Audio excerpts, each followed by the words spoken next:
부족한 사람을 또 이 자리에 서게 해주신 하나님과 그리고 복음의 샘 교회에 감사를 드립니다. 잠깐 기도하시겠습니다. 하나님 아버지, 주의 말씀을 나눌 수 있는 기회를 주셔서 감사합니다. 하나님, 약속하신 대로 저희가 예수의 이름으로 모였사오니 저희 가운데 임재하시고 성령을 통해 말씀을 조명하여 주시고 저희들을 깨우치게 해주셔서 저희의 삶이 또 변화될 수 있는 은혜를 주시옵소서. 예수님의 이름으로 기도합니다. 아멘. 신약 성경에 빈번하게 나오는 말씀 중에 하나님의 나라, 천국이라는 말이 있습니다. 주님께서 여러 번 말씀해 주셨고 또 여러 차례 풀어서 비유로 말씀해 주셨지만 아직도 그 의미가 저희들에겐 선명하게 다가오지 않는 그런 말씀입니다. 저희가 가스펠성도 있지만 지금은 희미하게 보이나 그때에는 그날에는 저희가 선명하게 알게 될 나라라고 생각합니다. 하나님의 나라 또 천국은 같은 개념입니다. 물론 여러분 잘 아시다시피 마태복음에서는 천국이라는 말을 사용하는 것은 마태가 또 유대인을 대상으로 기록하면서 또 유대인들이 하나님이라는 말 자체를 쓰는 것을 아주 두려워하고 그래서 하나님의 나라라는 말 대신에 Kingdom of Heaven, 그러니까 천국, 하늘나라죠. 하늘나라라고 말씀한 것을 우리 성경 번역하시는 분들이 천국이라고 이렇게 번역을 했습니다. 그래서 하나님의 나라, 하늘나라, 천국은 같은 개념인 줄 압니다. 성경에서 말하는 하나님의 나라는 여러분이 잘 아시던 것처럼 하나님의 통치 또 하나님의 능력, 권능이 나타나는 영역을 말합니다. 주님께서 공생애를 시작하실 때 처음 하신 말씀이 잘 아시는 대로 하나님의 나라입니다. 때가 찼고 하나님의 나라가 가까웠으니 회개하고 복음을 믿으라. 이것이 주님께서 하신 첫 번째 말씀입니다. 또한 예수님이 자신이 오신 목적에 대해서 말씀해 주실 때도 그렇게 말씀하셨습니다. 내가 다른 동네에서도 하나님의 나라 복음을 전하여야 하리니 나는 이 일로 보내심을 입었노라. 예수님께서 돌아가실 때 십자가에서 하신 말씀, 소위 그 가상칠언 중에서 나오는 말씀인 다 이루었다라는 말씀이 있는데 저는 이 말씀의 의미도 결국 예수님께서 십자가에서 죽으심으로 이제는 누구든지 회개만 하면 예수 그리스도를 믿기만 하면 하나님의 통치가 이루어지게 되는 일을 이제 다 이루었다 라고 하신 말씀으로 이해합니다. 하나님의 나라는 주님이 공생애를 시작과 하심과 함께 가까이 왔던 나라고 그 나라의 삶이 도대체 어떤 것이냐라는 것을 공생애 내내 3년 동안 제자들에게 가르쳐 주셨던 나라입니다. 심지어는 죽으시고 부활하사 승천하시기 전 40일 동안 제자들과 함께 계실 때에도 계속해서 그 나라가 어떠한 나라인지를 가르쳐 주셨다고 성경은 기록합니다. 저는 40일 동안에 무엇을 하셨나 이렇게 생각해 본 적이 있었는데 성경은 하나님의 나라 일을 말씀하시더라 이렇게 말씀하고 있습니다. 그러므로 이 하나님의 나라라는 것은 이 성경에서 가장 중요한 개념이라고 저는 생각합니다. 하나님의 마음이 담겨 있는 말이라고 생각합니다. 성경은 죄송합니다. 제가 좀 식도가 안 좋아가지고 가끔씩 기침이 나올 때가 있어요. 그건 조정이 안 됩니다. 그래서 잘 이해해 주시고 제가 강의할 때도 학생들이 어떨 때는 드라이 해가지고 막 이상한 소리가 나오면 학생들이 많이 웃어요. 그러면 제가 설명을 합니다. 그러면 학생들이 물 좀 떠다 주면 제가 다시 강의를 하는데 오늘 목사님이 물을 주셔가지고 제가 가끔 물도 먹으면서 말씀을 전하겠습니다. 성경은 하나님의 나라의 삶의 중요한 특징을 여러분이 잘 아시는 것처럼 의, 평강, 그리고 희락이라고 말씀하고 있습니다. 하나님의 나라는 의와 평강과 희락이니라, 이렇게 말씀하셨습니다. 오늘 저희들이 읽은 본문에서는 그 중에서도 하나님 나라의 의를 강조하고 있습니다. 하나님 자신이 의로운 분이시기 때문에 하나님의 통치가 임하는 곳에서는 하나님의 의가 드러나게 되어 있습니다. 그러므로 우리 성도들이 할 일은 하나님의 나라와 하나님의 의를 먼저 구하는 삶을 사는 것입니다. 하나님의 의는 하나님의 창조 질서, 즉 성경을 통해서 우리에게 계시해 주시는 하나님의 뜻, 하나님의 마음을 이루어내는 것이라고 생각합니다. 그렇기 때문에 이 하나님의 나라는 것은 정적인 개념이 아니고 이것은 동적인 개념입니다. 이것은 하나님의 말씀으로 말씀이신 하나님께서 인간의 몸을 입으시고 육화하심으로써 하나님의 의를 드러냈듯이 하나님의 말씀을 받은 우리가 그 말씀을 삶으로 삶으로써 말씀이 육신이 되는 그 삶을 이루어냄으로써 이 세상에 드러내게 되는 것이 하나님의 의라고 생각합니다. 그러므로 하나님의 의란 하나님의 창조 질서가 우리 삶에서 이루어지는 것을 의미한다고 생각합니다. 반대로 하나님의 의 대신에 의롭지 않다라고 하는 것은 하나님의 창조 질서를 깨는 삶을 사는 것이라고 생각합니다. 우리가 마귀라는 말이 헬라어로 디아볼로스라고 합니다. 여기서 디아라는 것은 둘을 의미하는 단어이죠. 디아. 볼로스는 던졌다라는 말입니다. 그 두 말의 합성어가 디아볼로스인데 이 말은 결국 마귀란 둘 사이에 들어가서, 다시 말해서 하나님과 인간 사이에 들어가거나 혹은 사람과 사람 사이에 들어가서 둘을 이간시키고 우리로 하여금 하나님의 창조 질서를 깨뜨리도록 유혹하는 존재라는 뜻이죠. 마귀, 곧 사탄이 공중권세를 잡고 있다는 말의 뜻은 예수를 믿지 않는 사람들이 하나님의 창조 질서를 깨뜨리려는 사탄의 유혹에 대해서 유감스럽게도 속절없이 무너지고 만다는 것을 의미한다고 생각합니다. 그러나 예수를 믿고 사는 삶, 곧 하나님의 나라의 삶은 그분의 통치와 의로우심을 늘 먼저 구하면서 살아가는 새로운 삶의 방식입니다. 이것은 산상수훈에서 주께서 우리에게 가르쳐 주신 의로운 삶입니다. 원수를 사랑하며 사는 삶, 외식하지 않고 하나님만 의식하고 사는 삶, 천국의 보물을 쌓으면서 사는 삶, 남을 비판하기 전에 자신의 문제를 바라보는 삶, 남에게 대접을 받고자 하는 대로 먼저 남을 대접하는 삶, 주의 말씀을 들은 대로 행하는 삶, 그것입니다. 이 삶은 믿지 않는 세상 사람들이 절대로 살아갈 수 없는 삶의 방식입니다. 그러나 동시에 믿는 사람이든 믿지 않는 사람이든 모든 사람들이 이러한 삶이 행해지는 것을 보면 감동을 받게 되는 그런 삶의 방식입니다.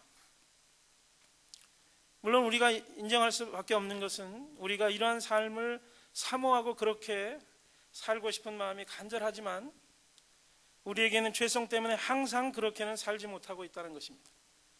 그래서 주님 앞에 서서 기도할 때 우리가 얼마나 많은 눈물을 흘립니까? 여러분들은 어떠신 줄 모르지만 저는 그렇습니다. 항상 그렇게 못 사는 것을 감히 정당화하자는 것은 아닙니다. 그러나 우리의 조그만한 믿음을 붙들고 우리의 죄성과 연약한 본성을 이겨내고 또 성령의 인도하심을 따라서 순종한 삶을 살게 될 때는 정말로 엄청난 큰 일들이 우리를 통해서 일어나게 되는 것을 봅니다. 하나님의 의와 평강과 희락이 어떠한 것인가를 우리가 그때는 감동스럽게 느낄 수 있습니다. 제가 80년대에 대학원 시절에 공 차는 시절이 있었어요. 근데 제가 서울 침례교회라는 곳을 다녔는데 그곳에 공차는 그룹들이 있었는데 그 중에 이제 한 형제가 지금 여기 LA에 와 있어요. 그래서 제가 얼마 전에 참 20년 만에 감동스럽게 만났는데 그 선수 그 사람은 이제 집사님이죠. 김 집사님은 전문 축구 선수였어요. 연세대학에서 공을 찼던 분이에요. 센터포드를 했는데 그 형님은 또 고려대학에서 공을 찼고 또 국가대표를 지냈고 그 동생은 또 홍콩 프로팀에서 공을 찼고 그 아버지는 또 국가대표 선수를 지냈어요. 완전히 축구 집안입니다. 그런데 이제 그 형이 대학을 졸업하고 우리나라에 처음으로 그 축구 프로팀이 생겼는데 여러분 어느 팀인지 기억나세요? 유공이라는 팀입니다. 유공. 근데 그 유공에 들어가는데 계약금으로 그 당시 지금 기억에 거기가 개포동인가 잠실 뒤쪽인데 그쪽에 우성 아파트 한 채를 분양을 받았어요. 그래서 많은 그의 그 후배들이 여러분 고등학교에서 축구 차던 사람들이 대학으로 가려면은 10명 중에 1명밖에 못 간답니다. 대학에서 프로팀으로 가면 또 10명 중에 1명. 또 대학 프로팀 중에서 국가대표 되는 거는 또 그렇게 어렵습니다. 그래서 많은 그 공을 차는 사람들이 후배들이 어떨 때는 갈 데가 없어요. 그래서 이제 그 집에서 같이 살아요. 근데 아침에는 급하면 그 김석원 형제인데 석원 형제 그 바지도 가져가고 양말도 신고 어떨 때는 팬티까지 입고 가버리는 거예요. 그래서 이 석원 형제가 야 이 빈대들아 그렇게 말하기 시작했어요. 그래서 우리 축구팀의 이름이 빈대팀이었습니다. 그래서 그 중에 홍대 미대를 다니는 형제가 있었는데 우리 유니폼에다 실제로 빈대를 그렸어요. 그래가지고 우리가 여름에는 짧은 거, 겨울에는 또 긴 거 해가지고 빈대를 해가지고 그 반포에 세화여고라고 있는데 거기 가서 공을 찼습니다. 근데 이 빈대팀이 다른 것이 저희들은 공을 찰 때는 이 프로 전문 선수들이 있었고 저 같은 완전한 아마추어들이 있었는데 아마추어를 앞으로 보냈어요. 그리고 이 프로 선수들은 뒤에서 수비를 봤어요. 그러다가 이제 저 같은 아마추어가 아주 결정적인 찬스에 헛발을 치르면 석범 형제는 저한테 와가지고 형 잘했어. 지난번보다 훨씬 늘었어요. 이렇게 말을 했거든요. 근데 다른 팀들은 우리하고 같이 차는 팀들은 코너킥 때 바나나킥으로 넣겠다고 팍 차면은 그래가지고 바깥으로 나가버리면 10원짜리 20원짜리 욕들을 많이 해야 됩니다.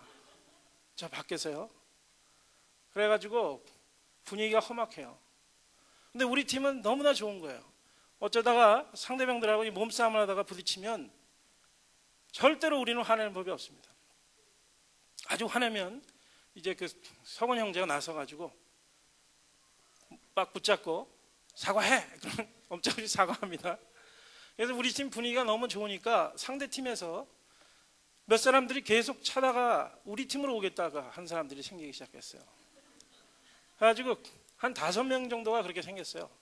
그래서 그분들이 우리를 만나게 되면서 서울 침례교회를 나가게 되었습니다. 저는 지금 석범 형제를 만나면서 그때 우리가 그런 얘기를 했어요. 석범 형제가 저한테 그러더라고요. 형, 천국에 가면 축구하는 게 있을까 없을까? 제가 잘 모르겠더라고요. 근데 이렇게 말했어요. 있을 거야. 좋은 거니까. 좋은 건 하나님 주신 건 좋은 거죠. 물론 우리가 컴페티션하고 서로 이기려고 하는 건 잘못이지만 그 자체가 얼마나 감사한 겁니까? 저는 하나님의 나라는 그와 같은 것이라고 생각합니다. 의와 평강과 희락이 있는 것이죠. 또 한 번은 제가 부산에서 섬기는 때 저희 팀에는 저희 러시아 예배에는 많은 종류의 사람들이 왔습니다. 선원들이 오셨고 또 보따리 장사도 오셨고 공장에서 일하는 분도 오셨고 술집에서 또 춤을 추는 아가씨들도 왔습니다. 여러 무리들이 왔어요. 그런데 이제 그분들에게 말씀을 전하고 이제 성경을 나누는 가운데 몇몇 자매들이 예수를 믿게 됐습니다. 그 중에 한 자매가 어느 날 찾아왔어요. 그러더니 집사님, 제가 이걸 이제 그만하고 밤에 춤추는 걸 그만하겠다는 거죠. 직장을 좀 잡고 싶습니다. 그러더라고요. 춤추는데 얼마 받습니까? 250만 원 받는다. 공장에 가면 얼마 받습니까? 60만 원 받습니다. 그래도 하시겠습니까? 하겠다는 거예요. 하겠대요. 그래서 우리 그 장모님에게 부탁해서 직장을 알선했는데 그 일이 무거운 쇠를 이렇게 드는 일이에요. 근데 그 자매가 그걸 하는 거예요. 근데 힘들어하진 않아요. 감사하고 기뻐하더라고요. 그리고 늘 사람들에게 예수님을 전하기 시작했어요. 새로운 세계관을 갖기 시작한 것입니다. 주님의 뜻을 따르는 것에 기쁨을 느꼈던 거죠. 한 번은 또 그런 일도 경험했어요. 그 러시아인 중에 어려운 분들이 많았어요. 저는 그 공장에서 일하는 부부가 있었는데 좀 30대 부부예요. 그런데 어느 날 제가 이제 그걸 알았어요. 우리는 그냥 성경 말씀을 러시아 예배 시간에 그 러시아로 찬양하고 가스펠송 찬양하고 또 러시아어로 말씀을 나누고 설교를 하고 러시아어로 성경 공부를 하고 펠로우십을 나눴습니다. 그렇게만 했어요. 그런데 한 번은 제가 그분 중에 한 사람이 팔을 다친 걸 알았습니다. 공장에서 일하다가 러시아 말을 한국말을 모르기 때문에 실수로 팔을 다친 거예요. 그래서 이제 그분들에게 한국말을 좀 가르쳐야 되겠다고 생각해서 한국말을 이렇게 팀이 분산을 해서 가르쳤습니다. 근데 제가 가르쳤던 분들이 이제 그 30대 부부였는데 그래서 이제 저는 우리 교회 앞에 무슨 조그마한 카페에서 한 잔에 3,000원짜리 이거 시원한 주스를 마시면서 편안한 분위기에서 해야 되겠다.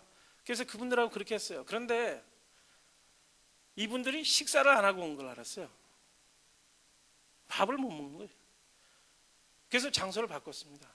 경양식 집으로 간 거예요. 거기서 이제 말씀을 한글을 가르쳤는데 그 중에 어떤 일이 있었냐면 그분들이 하루는 오셨는데 그 자매가 상당히 미인이었어요. 근데 이 자매가 좀 홀쭉한 사람이었는데 이렇게 부은 거예요. 무슨 일이 있었냐 그랬더니 30시간을 어저께부터 일했다는 거예요. 24시간 풀로 일하고 잠자는 거 하나도 없이 또 6시간 일했대요. 힘드셨겠네. 근데 그게 다가 아니더라고요. 4개월 동안 월급을 못 받아가지고 라면만 가끔씩 먹고 사는 거예요. 월급을 못 받았대요. 그래서 제가 이거 월급은 좀 받게 해야 되는 거 아니냐. 그래서 간사에게 말했어요.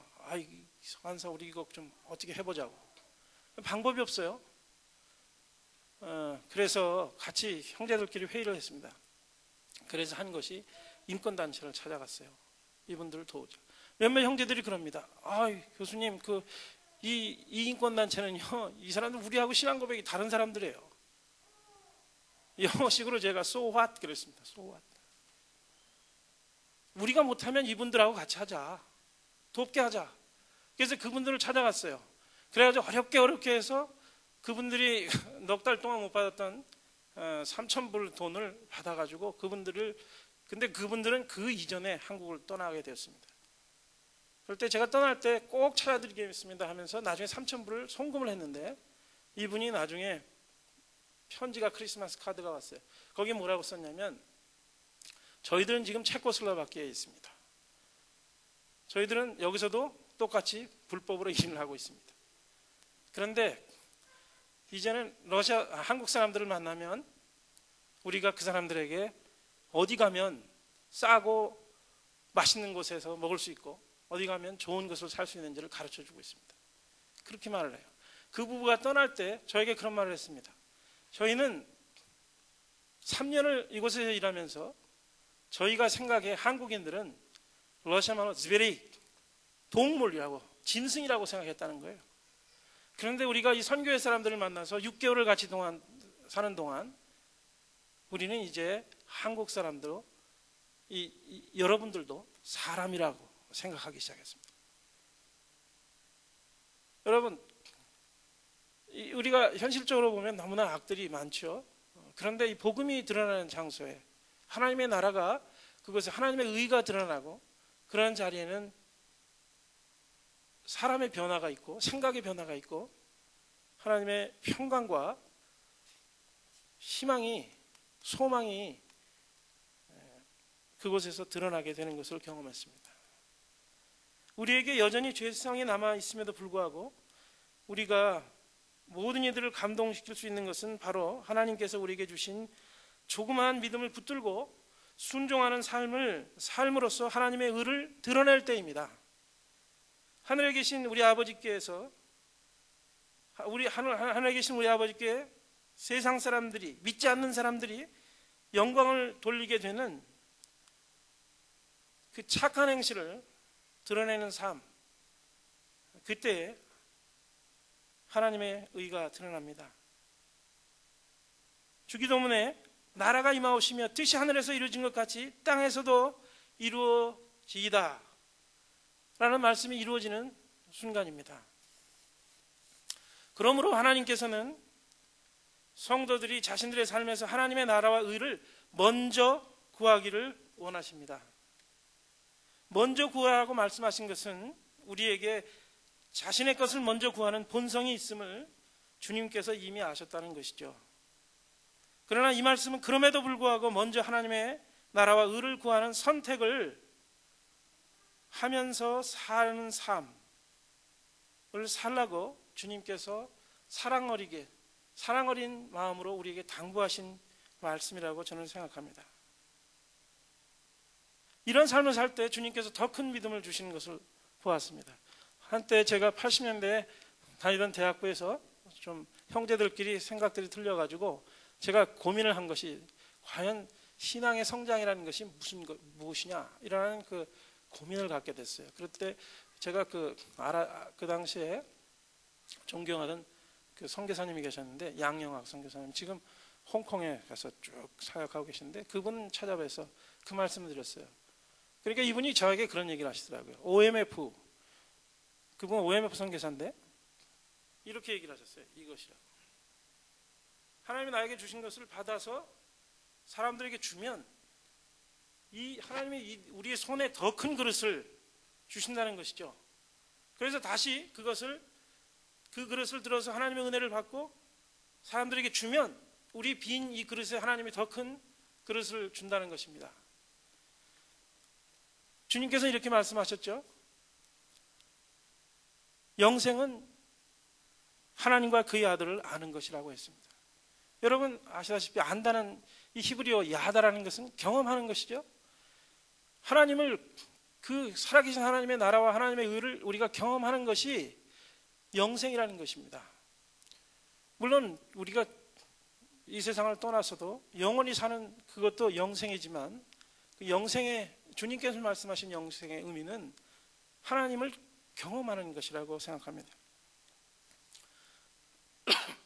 우리가 잘 알다시피 하나님의 의를 먼저 구하는 자들을 통해서 이 땅에 하나님 나라를 회복시키시기 위해서 주님께서 십자가에서 돌아가셨습니다. 그리고 주를 믿고 하나님의 나라의 확장을 위해 애쓰는 무리인 교회를 세우셨습니다. 교회는 어둡고 부패한 세상의 빛과 소금이 되라고 주께서 세우셨지만 역사적으로 볼 때 때로는 세상에 대해 잘하기도 했지만 못하기도 했습니다. 그러나 그리스도의 교회에서 완전한 빛이 사라진 적은 없었습니다. 교회의 존재가 계속됐던 이유는 교회의 주인이신 예수 그리스도 때문입니다. 성도 각 사람을, 그리고 성도의 무리인 교회를 이 세상을 밝히는, 그리고 이 세상을 맛깔나게 만드는 거룩한 소금으로 사용하시기 위해서 열심을 가지신 하나님의 마음이 있었기 때문에 교회가 부족해도 주님께서 지키셨다고 생각합니다. 어거스틴은 그렇게 말했습니다. 교회가 아무리 창녀같이 행동할지라도 교회는 우리가 사랑해야 할 어머니이다. 그렇게 말씀했습니다. 교회가 무엇입니까? 우리 아닙니까? 믿는 우리가 교회지요. 교회사를 통해 볼 때 믿는 이들이 세상을 변화시키는 일이 종종 있었습니다. 믿는 이들뿐만 아니라 불신자들까지도 하나님의 하나님 되심을 인정하게 된 적이 교회사를 통해서 있었습니다. 우리가 이것을 소위 부흥이라고 부릅니다. 이 부흥은 100년 전에 평양에서도 있었습니다. 이 100년 전에 평양의 대부흥 귀환에도 똑같은 일들이 있었습니다. 한 선교사가, 스코틀랜드 선교사가 회개한 것이 이 부흥 역사의 돌파구를 마련한 것입니다. 그가 회개한 내용은 간단한 것이었어요. 내가 선교사로 왔지만 내가 이 조선인들을 무시한다는 것입니다. 이것을 성령께서 깨우쳐 주셨습니다. 저는 선교회 일을 하고 있지만 저희 선교회에서 32가정을 파송되어 있습니다. 구소련 전 지역에 나가 있는데 그분들에게 기회 있을 때마다 말씀드리는 것은 그런 것이에요. 여러분이 섬기는 자가 되어야 됩니다. 러시아인들을 무시해야 할 아무런 이유가 없습니다. 우리 중에 그런 게 있거든요. 영적인 교만이 있어요. 또 경제적인 이유 가지고 비교를 하고 그런 이유도 있습니다. 그러나 이 한 사람의 스코틀랜드 선교사의 그 회심을 통해서 성령께서 엄청난 평양의 대부흥을 이루어 주었던 것입니다. 불신앙의 역사가 패배하고 믿는 이들이든지 믿지 않는 이들이든지 모든 이들이 하나님의 하나님 되심을 인정하고 그분의 영광 앞에 엎드리는, 그리고 하나님의 의가 드러나는 것을 기뻐하는 진정한 의미의 부흥의 역사들이 종종 있어 왔습니다. 안타까운 것은 오늘날 우리는 교회가, 특별히 한국 교회가 세상에서 조롱을 받고 부끄러움을 당하면서 하나님의 이름이 짓밟히는 안타까운 현실을 봅니다. 특히 아프간에 있었던 최근 사태에 대한 네티즌들의 반응을 보면서 정말 통분하지 않을 수 없습니다. 믿지 않는 일반인들의 도덕 기준에도 미치지 못하면서 거의 배교 수준의 행태를 보이는 일부 한국교회 지도자들의 행위와 일부 교회들의 비성경적인 모습들로 인해서 교회가 사회에서 얼마나 큰 비난을 받고 있는지를 이 사태를 통해서 확인하게 되었습니다. 그리스도의 사랑을 가지고 아프가니스탄의 전쟁의 후유증으로 인해서 고생하는 사람들에게 찾아가서 병든 몸을 치료해주고 또 학교에서 가르치는 선한 봉사를 수행해왔던 샘물교회가 파송한 23명의 봉사당원들이 피납되었습니다. 이미 그중 한 분이 정말 귀중한 그리스도의 일꾼이 순교를 당하셨고 또 22명의 형제자매들이 내일을 알지 못하는 불안한 하루하루를 보내고 있습니다. 이러한 현실 앞에 우리의 동포인 한국의 청년들이, 한국의 젊은이들이 이 아픔을 우리와 함께 하지 않습니다. 위로하기는커녕 그동안 교회에 가졌던 모든 불만에 대한 불만을 선한 그리스도의 일꾼들과 그들을 파송한 샘물교회에 쏟아붓고 있는 통탄스러운 상황을 우리는 맞이하고 있습니다. 평양 100주년 리바이벌을 외치고 있는 많은 집회와 행사가 있지만 한국교회가 처한 현실이 얼마나 암담한가를 하는 그 실제를 우리는 이번 사태를 통해 보게 되었습니다. 진정 필요한 것이 무엇인지에 대해서 생각해 보고자 합니다. 이스라엘이 신앙의 위기에 처했을 때 하나님께서 사용하신 신앙의 사람들을 생각하지 않을 수 없습니다. 백성들이 하나님을 떠나 하나님과 우상 사이에서 방황을 할 때 여호수아는 그렇게 얘기했습니다. 하나님 편이든지 우상의 편이든지 서라는 것입니다. 나와 내 가족은 하나님 편에 서겠다고 했습니다. 그 어려운 시절에 하나님의 선지자들은 남아있지 않고 바알의 선지자만 남고 그 포악스러운 정치가들에 의해서 고난을 당하던 엘리야가 그렇게 말을 합니다. 이스라엘 백성들을 향해서 그렇게 얘기했습니다. 우상과 하나님 앞에 분명히 결단하라는 것이었죠. 이것이 부흥을 이끌어냈습니다. 하나님 편에 굳게 서는 결단을 통해서 이스라엘을 위기에서 구해냈습니다. 교회 신앙적 어려운 현실을 바라보면서 성도 한 사람 한 사람이 일상에서 하나님의 의를 드러내는 순간순간의 선택을 통해서 이 세상에 하나님의 의를 드러내는 일이 해답이라고 생각합니다. 우리의 연약함을 도우시는 성령의 인도하심에 더 민감해지기를 기도하기를 원합니다. 먼저 하나님 나라와 의를 구하는 삶에 충성하고 하나님의 시선으로 세상을 보고 세상에 하나님의 영광이 임할 것을 바라보면서 내가 먼저 하나님의 의를 실천하는 삶을 살아나기를 원합니다. 세상이 암담하고 캄캄하지만 캄캄할 때 빛은 더 빛난다고 생각합니다.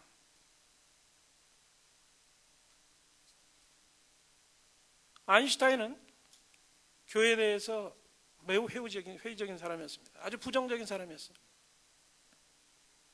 당시에 히틀러는 잘 아시는 대로 유태인 600만 명을 살해했고, 유태인뿐만 아니라 잘 알려지지 않은 사실이지만 나치 점령국 하에 있는 모든 호모와 레즈비언, 집시, 그리고 점장이들 80만 명을 잡아서 처형했습니다. 대부분의 독일 개신교의 교회와 가톨릭 교회는 이러한 히틀러의 만행에 대해 침묵하거나 방조했습니다. 이렇게 광적으로 돌아가는 세상 속에서 독일 고백교회만이 온갖 탄압 속에서도 히틀러의 이러한 비성경적인 태도에 정면으로 맞서고 하나님의 의를 실천하기 위해 애를 썼습니다. 많은 사람들이 순교를 했어요. 이러한 모습을 보고 아인슈타인은 그렇게 얘기했습니다. 독일 고백교회를 바라보면서 자신이 교회에 대한 태도를 바꾸게 되었다는 것입니다. 히틀러의 나치 혁명이 계속되고 있을 때, 이거는 아인슈타인이 쓴 일기에 나오는 구절이라고 합니다. 히틀러의 나치 혁명이 계속되고 있을 때 자유를 지지하는 대학이나 신문도 입을 다물었다. 그런데 이런 와중에 오직 예수 그리스도의 교회만이 히틀러의 계획을 가로막고 나섰다. 나는 한때 내가 무시했던 교회에 대해 찬사를 아끼지 않는다. 교회는 세상의 소망이다. 나는 교회를 사랑한다. 그렇습니다. 예수를 믿지 않던 사람이, 예수를 믿지 않는 세상은 우리를 조롱하기도 하지만 우리가 예수의 말씀을 진정으로 실천한다면 세상은 우리의 삶을 바라보면서 하나님께 영광을 돌리고 또 빛 대신 주님께 자신의 마음을 열 수 있게 될 것입니다. 그때 그들은 하나님이 창조하신 이 세계에 하나님이 원하시는 질서가 있음을 알게 될 것이고 그 질서를 따르기 위해 마음의 문을 열 수도 있게 될 것입니다. 주께서 준비된 사람을 쓰실 때 주의 영광을 위하여 쓰임받는 우리 모두가 되기를 기도하기를 원합니다. 기도하시겠습니다.